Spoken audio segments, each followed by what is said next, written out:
Well, howdy there, Internet people. It's Belle again.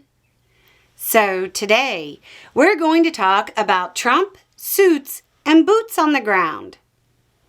Trump's desire to use the might of the American military within the borders of the U.S. has led to a flurry of suits being filed by Oregon, California, Chicago, and Illinois. Trump tried to deploy troops to Portland over a one-block area. The move was blocked by a judge he appointed. It appears the administration tried to circumvent that order by sending troops from California, but that too was blocked by the judge. Meanwhile, in Chicago, a judge declined to block that deployment. Now, Trump has brought up the use of the Insurrection Act of 1807. There's a couple of interesting things about this. First, in what wasn't entirely expected, it shows the administration, or at least the commanders he would be trying to order to move in, are following the law.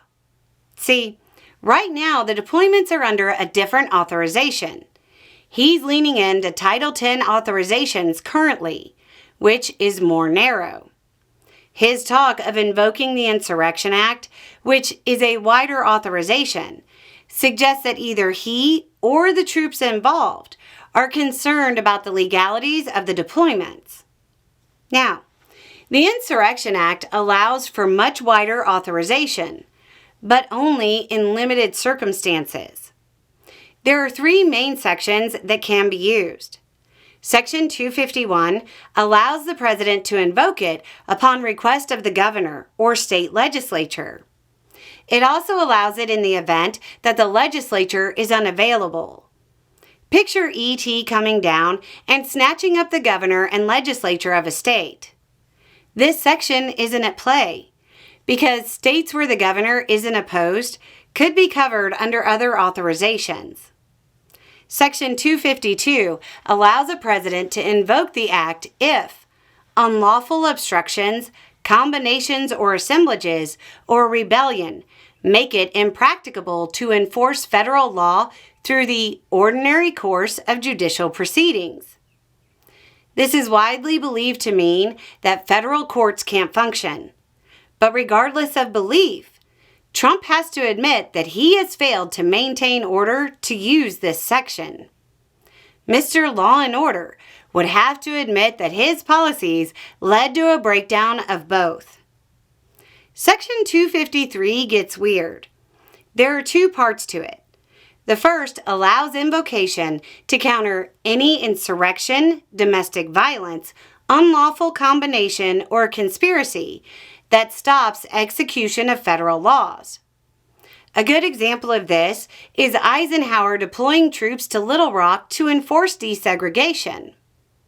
The other part allows invocation if a rebellion, quote, opposes or obstructs the execution of the laws of the United States or impedes the course of justice under those laws. Okay, that part is really broad, but again, requires that Trump acknowledge a failure.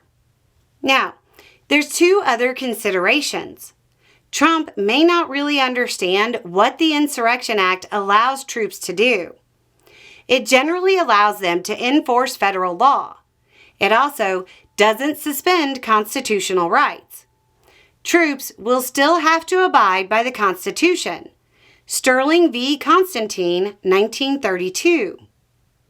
The Bill of Rights is still in effect and would likely be respected more by troops trained to err on the side of caution on this one.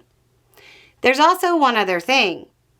While the Insurrection Act gives a president absurdly broad leeway, judicial review can occur if the president goes outside a, quote, permitted range of honest judgment.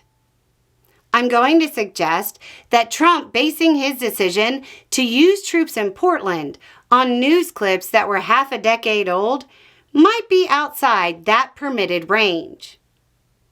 Anyway, it's just a thought. Y'all have a good day.